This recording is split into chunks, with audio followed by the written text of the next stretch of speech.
देख रहे हैं भारत एक्सप्रेस और मैं हूं आपके साथ आंचल मित्तल। रक्षाबंधन सिर्फ भाई की कलाई पर राखी बांधने का पर्व नहीं, बल्कि ये एक ऐसा पावन संस्कार है जिसमें मंत्रों के साथ रिश्तों की डोर और भी मजबूत होती है। लेकिन क्या आप जानते हैं कि राखी बांधने की सही विधि क्या है? कौन सा मंत्र भाई की कलाई पर राखी बांधते समय पढ़ना चाहिए? ग्रहण का कोई प्रभाव पड़ना है या फिर नहीं? आज इन्हीं सवालों के जवाब जानेंगे हम ज्योतिषाचार्य अरविंद शुक्ला जी से। तो आइए समझते हैं रक्षाबंधन के मंत्र, विधि और ग्रहण का पूरा रहस्य, ताकि इस बार आपकी राखी सिर्फ एक रस्म नहीं बल्कि शुभ संकल्प और मंगल कामना का प्रतीक बने। तो बहुत बहुत स्वागत है आपका ज्योतिषाचार्य अरविंद शुक्ला जी। धन्यवाद, आपका बहुत बहुत धन्यवाद जी। तो सबसे पहले हम मंत्र का महत्व जान लेते हैं, क्योंकि राखी बांधते समय मंत्र कहना बहुत जरूरी है। वो एक संस्कार दिखाते हैं और उनका बहुत महत्व होता है। तो सबसे पहले वही बताइए। जी। देखिए, सबसे पहले श्रावण का महीना चल रहा है और श्रावण के मास में भगवान भोलेनाथ की अपार कृपा रहती, तो भगवान भोलेनाथ और भगवान विष्णु जी को याद करते हुए मंत्र से शुरू करते हैं।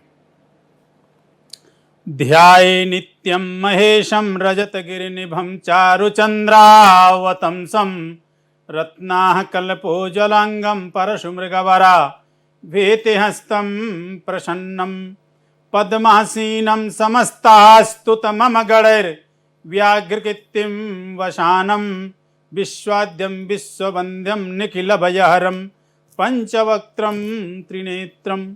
अर्थात ये जो महीना है श्रावण मास का, और हमारा जो रक्षाबंधन मनाया जाता है श्रावण पूर्णिमा को मनाया जाता है। तो श्रावण पूर्णिमा को जो रक्षाबंधन मनाया जाता है, उस रक्षा सूत्र में क्या क्या खास चीज़ होनी चाहिए और मंत्र क्या होनी चाहिए। देखिए, मंत्र तो आप सभी लोग जानते हैं। ए न बद्धो बलि राजा दानवेंद्रो महाबला ते न त्वाम प्रतिबध्नामि रक्षे माचल माचल, यह आपका मंत्र है। लेकिन उस रक्षा सूक्त में क्या चीज़ होनी चाहिए? जो आप बाजार से राखी लाते हैं, ठीक है, वह आप ले आते हैं, बांध देते हैं, लेकिन यथार्थ में रक्षा सूत्र में क्या क्या सामग्री होनी चाहिए, आपको पहले उसके विषय में जानकारी मैं दे देता हूँ।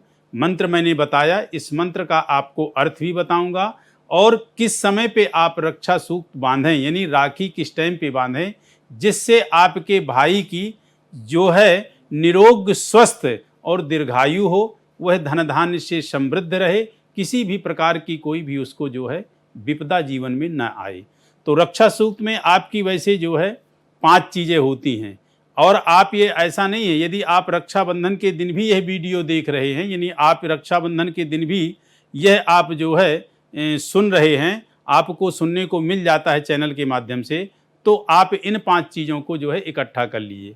नंबर 1 अक्षत, नंबर 2 हल्दी की छोटी सी गांठ, नंबर 3 सरसों, नंबर 4 केसर और नंबर 5 दूर्वा। ये पांचों चीज़ों को, जैसे एक दूर्वा ले लीजिए, थोड़े 4-5 अक्षत ले लीजिए, बिल्कुल छोटी सी गांठ हल्दी की ले लीजिए, 5-7 सरसों ले लीजिए और थोड़ा सा केसर ले लीजिए। ये हैं क्या, पहले इसके विषय में थोड़ा बता देता हूँ। जो आपका दूर्वा है, तो दूर्वा के विषय में कहते हैं कांडात कांडात प्ररोहंती परुखा परुकश परी। जैसे एक शाखा से दूसरी, दूसरे से तीसरी, तीसरी से चौथी यह निकलती है, उसी प्रकार मेरे भाई की वंश की वृद्धि जो है एक से दूसरी, दूसरे से तीसरी, तीसरे से चौथी होती रहे। अर्थात मेरा मायका सदैव हरा भरा रहे और यहाँ वंश वृद्धि होती रहे।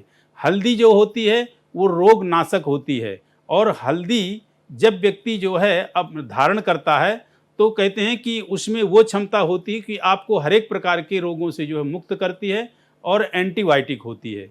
दूसरा, जो सरसों डालते हैं, सरसों से शत्रुनाश होता है। किसी भी हवन आदि में आप देखेंगे सरसों से आहुति होती है। किसी भी पूजा में देखेंगे तो जो दिग्दक्षिण करते हैं, रक्षोहाणम जो मंत्र बोल करके दिग्दक्षिण करते हैं, दिशाओं में फेंकते हैं, वह जो है वह शत्रुनाश करता है, और किसी भी प्रकार की नज़र दोष आदि है उससे जो है वह सरसों हमें बचाता है। और इसके बाद जो आप केसर डालते हैं, तो केसर से समृद्धि होती है, धन धान्य की वृद्धि होती है और राजकीय जीवन या राजसी जीवन जो है उसको प्राप्त होता है, अर्थात हर तरह से संपन्न होता है।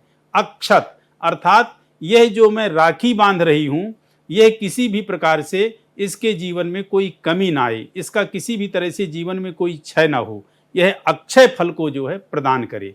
तो एक चीज ध्यान दीजिए, कच्चे सूत में आप इन 5 चीजों को थोड़ा थोड़ा डाल करके उसी राखी में लपेट करके बांधिए, तभी जा करके आपका वह जो संकल्प है संपूर्ण होगा। और ऐसा नहीं है कि ये चीज बहन ही अपने भाई के कलाई में बांध सकती है, इस चीज को किसी ब्राह्मण के द्वारा भी आप जो है रक्षा सूत बंधा सकते हैं। यह पर्व बेशक भाई और बहन के नाम से फेमस है, जानते हैं, लेकिन यह रक्षा सूत जो बांधा जाता है ये रक्षा के लिए बांधा जाता है। यह गुरु शिष्य के बांध सकता है, कोई भी ब्राह्मण किसी के बांध सकता है, तो रक्षा उससे होती है। आप जो सूत ले आते हैं, सूत मात्र से रक्षा नहीं होती है। फिर आप इनको थाली में रख लीजिए, बाकायदे गंगा जल से इसको अभिमंत्रित कर लीजिए और उसको हाथ में लेकर के यह भगवान से प्रार्थना कीजिए जो मैंने कहा कि ये 5 सामग्री हैं और इन 5 सामग्री का प्रतिफल उसको विशेष प्राप्त हो, अर्थात उसको इन चीज़ों का विशेष लाभ हो, जो जो चीज़ें आप कलाई में बांध रहे हैं, तब जाकर के आपके रक्षाबंधन का प्रतिफल आपको पूर्णतः प्राप्त होगा। अब बात आते हैं मंत्र पे। देखिए, मंत्र मान लीजिए आपको नहीं आता है, जैसे मंत्र मैंने बोला, ए न बद्धो बलि राजा दानवेंद्रो महाबला ते न त्वाम प्रतिबध्नामी रक्षे माचल माचल। इसका मतलब यही होता है कि जिस प्रकार से जो है हर प्रकार से भगवान विष्णु ने जो बलि की रक्षा की और हर प्रकार से जो बलि को भगवान विष्णु ने आशीष देकर के संपन्न किया, उसी प्रकार से मेरे भाई के ऊपर भी हे परमपिता परमात्मा आप कृपा करना और कभी भी किसी भी स्थिति में मेरे भाई को कोई भी दुख, कोई भी कष्ट, कोई भी दरिद्रता, किसी प्रकार की भी कोई रोग व्याधि बाधा उसके जीवन में ना आए, ऐसा आप जो है इस मंत्र के द्वारा कामना करते हैं। यह संस्कृत में है, आपको यह मंत्र नहीं आता है तो यह कामना आप जो है मन ही मन कर लीजिए कि इस प्रकार की प्रतिफल मेरे भाई को जो है प्राप्त हो और मैं जो राखी बांध रही हूँ, मेरा इस प्रकार का जो है मनो इच्छा है, या ये कहें कि मेरा संकल्प है कि यह राखी मेरे भाई को हर तरह से जो है सुगम, सुदृढ़ और सौभाग्यशाली धन धान्य से परिपूर्ण बनाए। तो यह आप कर लिए, थाली में इसको सजा लेना है, उसमें आप मीठा भी रखेंगे। तो सबसे पहले करना क्या है, सबसे पहले आप थोड़ा सा जो है हल्दी का या चंदन का जो है तिलक करें, तिलक अंगुष्ठ से करें, उसके बाद थोड़े अक्षत लगाएं। अक्षत लगाने के बाद जो है आप भाई की बाकायदे जो है कलाई में राखी बांधें और राखी बांधने के बाद फिर भाई की आप आरती करें और साथ में उसको जो है मिष्ठान खिलाएं, मीठा में जो भी उनको पसंद हो यह खिलाएं। तो इस प्रकार से रक्षाबंधन के मंत्र का अर्थ है। और जो राखी तैयार करने की सामग्री है तो रक्षा मंत्र और राखी की सामग्री। जी, इसके अलावा हम ये भी जानना चाहेंगे, क्योंकि इस बार ग्रहण की बात हो रही है, तो रक्षाबंधन में ग्रहण का इस बार क्या कुछ योग बन रहे हैं और क्या यहाँ भारत में वो ग्रहण है? जी, बहुत बढ़िया प्रश्न किया आपने। यह सच है कि ग्रहण है, लेकिन वह ग्रहण यहाँ भारत देश में नहीं है। वह ग्रहण अंत है, विदेशों में है, भारत देश में किसी प्रकार का ग्रहण नहीं है। और जब वह ग्रहण भारत देश आदि में नहीं है तो उसका किसी प्रकार का भी सूतक या किसी प्रकार का ग्रहण काल नहीं माना जाएगा। जैसे मंदिर खुलते थे वैसे मंदिर खुलेंगे, जैसे आप सुचारू रूप से भगवान की सेवा करते थे, पूजा करते थे, वैसी सेवा पूजा होगी। क्योंकि ग्रहण जहाँ पड़ेगा वहाँ पे इसकी विशेष जो है मान्यता होती है, वहाँ पे सूतक मान्य होता है, वहाँ पे सारे नियम जो है पालन किए जाते हैं। हाँ, इसमें जो है कुछ लोग हो सकता है कि आजकल बहुत ज़्यादा जो है यूट्यूब का ज़माना है, छोटे मोटे चीज़ों में भी लोग जो है वायरल वीडियो डालते हैं। आपका पंचक है, लेकिन पंचक का राखी से कोई संबंध नहीं है। पंचक लगे हुए हैं, जिस टाइम पे रक्षाबंधन होगा उस टाइम पे पंचक लगे रहेंगे, तो उसमें किसी भी प्रकार से राखी का पंचक से कोई संबंध नहीं। पंचक का संबंध होता है आपके जो है लकड़ी से मकान छाने से, मकान बनाने से आदि चीज़ों में पंचक का विशेष जो है देखा जाता है, लेकिन राखी का कोई इसमें नहीं होता है। बात भद्रा की करें तो भद्रा भी नहीं है, क्योंकि भद्रा आपकी जो है 27 तारीख को ही रात्रि में समाप्त हो रही है और जो आपकी पूर्णिमासी है 9:48 तक रहेगी। तो 9:48 तक आपको राखी बांधने का उत्तम मुहूर्त है। कहने का तात्पर्य कि यह 27 तारीख को आपकी जो है पूर्णिमा तिथि शुरू हो जाएगी सुबह 9 43 मिनट के आसपास से, और अगले दिन यानी 28 तारीख को 9:48 मिनट तक रहेगी। तो जो 27 तारीख की रात्रि भद्रा है, उस भद्रा में आप राखी नहीं बांध सकते हैं। हालांकि पाताल में भद्रा है, लेकिन फिर भी उस दिन राखी बांधने का कोई मतलब इसलिए भी नहीं है कि भद्रा के साथ साथ एक और विशेष चीज़ है, उदया तिथि नहीं है। और जब उदया तिथि होती है तभी विशेष जो है पूर्णिमासी का मान्य किया जाता है। हाँ, जिनको व्रत रहना है, जिनको चंद्रमा को अर्घ देना है, वो 27 तारीख को रहेंगे। लेकिन जिनको जो है पूर्णिमासी का जिसको कहें कि एक तरह से कथा आदि करनी है, पूर्णिमासी में दान पुण्य आदि का जो विशेष है वह आपका 28 तारीख को है।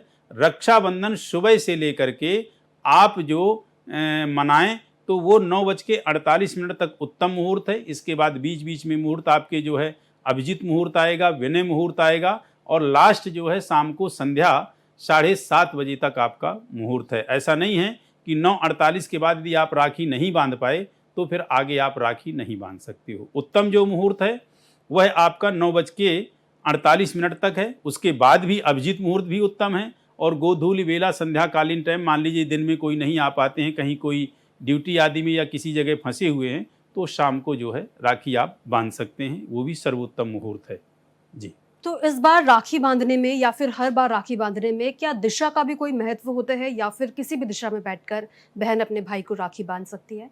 हाँ, देखिए ऐसा है कि जब भी भाई बैठे राखी बंधाने के लिए, तो लगभग उनकी जो दिशा हो वह पूरब की तरफ फेस हो, और बहन जब राखी बांध रही हो तो उसका फेस जो है उत्तर दिशा की तरफ हो, या दोनों का फेस यदि ईशान कोण की तरफ हो जाए तो वह चीज़ जो है सर्वोत्तम फलदायी होती है। और उसके साथ साथ ये भी विशेष ध्यान दें कि जिस टाइम पे आप राखी बांधते हैं या भाई राखी बंधवाता है, तो कोशिश करें कि उस टाइम पे कुछ वैसा खाए पिए ना हो, अन्न आदि। पहले राखी बंधवा लें, फिर उसके बाद कुछ खाना पीना का आप करें। और एक चीज़ विशेष ध्यान देंगे कि राखी जब बांधें तो बहन जो है भाई को नारियल देने का जरूर प्रयास करे, इसलिए कि नारियल को पूर्ण कहा गया। पूर्णमिदः पूर्णमिदं पूर्णात् पूर्णमुदच्यते पूर्णस्य पूर्णमादाय पूर्णमेवावशिष्यते। जो अपूर्ण को पूर्ण करे वही जो है फल है नारियल। तो मान लीजिए जो सामग्री मैंने बताई कि हल्दी, दूर्वा, अक्षत, केसर आदि, सरसों आप डाल करके जो है कच्चे उसमें पीले कपड़े में बांध करके कलाई में बांधें। मान लीजिए इनमें से कोई सामग्री नहीं है और आप यदि नारियल दे रही हैं तो वह जो है पूर्ण करेंगे। तो दिशा इस तरह होनी चाहिए जी। इसके अलावा मैं जानना चाहूँगी, वैसे तो ज़्यादातर ऐसे मामलों में होता नहीं है, लेकिन क्या बहन परिवार के अन्य सदस्यों को भी राखी बांध सकती है भाई के अलावा, अगर हम देखें तो? जैसे मान लीजिए किसी के बहन नहीं होती तो क्या कोई राखी नहीं बांध सकती? ये तो आम बात है कि राखी कोई भी लड़की जो है, कोई भी कन्या किसी को भी अपना भाई मान करके राखी बांध सकती है। बहुत से हैं जिनकी बहनें नहीं हैं और उनको राखी बांधी जाती है। मैं अपना ही उदाहरण दूं कि हमारे सगी बहन नहीं हैं, लेकिन राखी जो है चाचा की हैं, मामा की हैं, या बुआ की हैं, या अन्य कोई और भी हैं, वो सभी राखी किसी के भी जो है तो बांध सकती हैं, उसमें ऐसा कुछ नहीं है। रक्षा सूत्र, यहाँ तक कि यदि मान लीजिए कोई भाई कोई बहन नहीं है तो उस दिन अपनी कलाई को सूना ना रखें, वो पंडित जी के द्वारा भी अपनी कलाई में रक्षा सूत्र बंधवा लें। रक्षा सूत्र या राखी का मतलब होता है आशीष और कामना प्रार्थना करना कि आप जो है निरोग रहें, दीर्घायु हों, धन धान्य से परिपूर्ण हों। ये भी मैं जानना चाहूंगी, देवी देवताओं को राखी बांधने की या फिर चढ़ाने की क्या कुछ मान्यताएं हैं? जरूर है। सबसे पहले देखिए, राखी जो चढ़ानी चाहिए वो राखी जो है भगवान शिव को अर्पित करना चाहिए, गजानन गणेश को अर्पित करना चाहिए, भगवती जिसको कहें कि दुर्गा जी को अर्पित करनी चाहिए, भगवान विष्णु को अर्पित करना चाहिए। उसके बाद आप राखी जो है तो फिर अपने भाई के कलाई पे राखी बांधें, क्योंकि यह जो अर्पित आप करें फिर उसी राखी को उठा करके भाई के कलाई पे बांधेंगे तो वो और ज़्यादा जो है धागा आपका जिसको कहें कि प्रतिष्ठित हो जाएगा, और ज़्यादा धागा में जो है सकारात्मक ऊर्जा जो है प्राप्त होगी, क्योंकि वह फिर भगवान से स्पर्श हो गया। और जो चीज़ भगवान से स्पर्श हो जाती है उस चीज़ का महत्व तो अपने आप में विशिष्ट हो जाता है, वह फिर भगवान का आशीष बन जाता है। तो भगवान को भी राखी जो है अर्पित की जाती है। अर्पित का क्रम कैसे है? पहले गणेश जी को, फिर भगवान विष्णु को, भगवान शिव को, भगवती दुर्गा को और सूर्य आदि को भी आप राखी जो है अर्पित करके फिर आप राखी को जो है बांधिए। तो उसका जो मंत्र आप बोलेंगे वह 100% वैसा ही लाभ मिलेगा जो मंत्र का अर्थ है। अगर किसी बहन का भाई विदेश में है तो उन्हें किस तरीके की विधि अपनानी चाहिए राखी का त्योहार मनाने के लिए? देखिए, हाँ, ये बात आपने बड़ी अच्छी पूछी। भाई यदि विदेश में हैं तो देखिए आजकल तो टेक्निकल का ज़माना बहुत ज़्यादा है। वीडियो कॉलिंग में आप जो है भाई को लें, और नहीं कुछ आपसे हो पाता है तो वीडियो कॉलिंग के द्वारा जो है भाई से बात करके और कुछ प्रार्थना ईश्वर से हाथ जोड़ के करें और उनके नाम की राखी भगवान के चरणों में अर्पित कर दें। तो इससे यह होगा कि भगवान के द्वारा वह राखी उनके पास पहुंच गई। या उनके पास कोई हो तो आप उनको कह सकते हैं कि हम यहाँ से कामना कर रहे हैं और राखी जो है आप हमारे निमित्त उनके कलाई में बांध दीजिए। ये है। इसके अलावा कोई ऐसा संकल्प जो बहन अपने भाई के लिए ले सकती है और मतलब वो बहुत ही ज़रूरी हो और ज़िंदगी भर भाई की रक्षा हो उससे? देखिए, एक चीज़ का यहाँ पे जो आपने पूछा है बड़ा ही उत्तम क्वेश्चन है कि भाई के कलाई में जब जो है बहन राखी बांधती है तो भाई का वैसे भी फर्ज होता है हर तरह से, लेकिन जब भाई के कलाई में बहन राखी बांधती है तो पूरी निष्ठा, पूरी श्रद्धा और पूरी समर्पणता के साथ वह ईश्वर से कामना करती है। जैसे बहन कामना करती है उससे 4 गुना बढ़ करके जो है भाई को बहन की रक्षा करनी चाहिए। बहन की किसी भी विषम परिस्थिति में उसको खड़ा रहना चाहिए और उसके साथ साथ बहन का किसी प्रकार का भी कोई दुख है, किसी प्रकार की भी कोई समस्या है, उस समस्या को भाई को बारीकी से जो है ध्यान देना चाहिए। और यह तो त्यौहार है कि बहन आकर के भाई के घर राखी बांधती है। इसके बाद आपका जो भैया दूज आता है, भैया दूज के दिन स्वयं भाई को जा कर के बहन के यहाँ अपना जो है तिलक करानी चाहिए और बहन के यहाँ जा कर के यही फिर कामना जो है भाई बहन के लिए करता है। तो कहने का मेरे तात्पर्य है कि बहन की हर प्रकार से, हर तरह से भाई को जो है रक्षा के लिए ईश्वर से कामना करनी चाहिए और स्वयं से कॉन्फिडेंट आत्मविश्वास के साथ इस चीज़ पे समर्पित रहना चाहिए कि मैं जैसे जिस स्थिति में हूँ, हर स्थिति में, हर पोजीशन पे जो मुझसे हो सकता है मैं बहन के लिए सहयोगी रहूँगा। रक्षा तो खैर भाई क्या करता है, रक्षा तो भगवान करते हैं, लेकिन सेवा के रूप में जो उससे हो सकता हो वो बहन के लिए हर समय तत्पर रहना चाहिए। जी, बहुत बहुत धन्यवाद आपका आचार्य जी, आप हमारे साथ जुड़े और इतनी महत्वपूर्ण जानकारी आपने हमारे साथ साझा की। धन्यवाद आपका। फिलहाल राखी स्पेशल रक्षा मंत्र में इतना ही।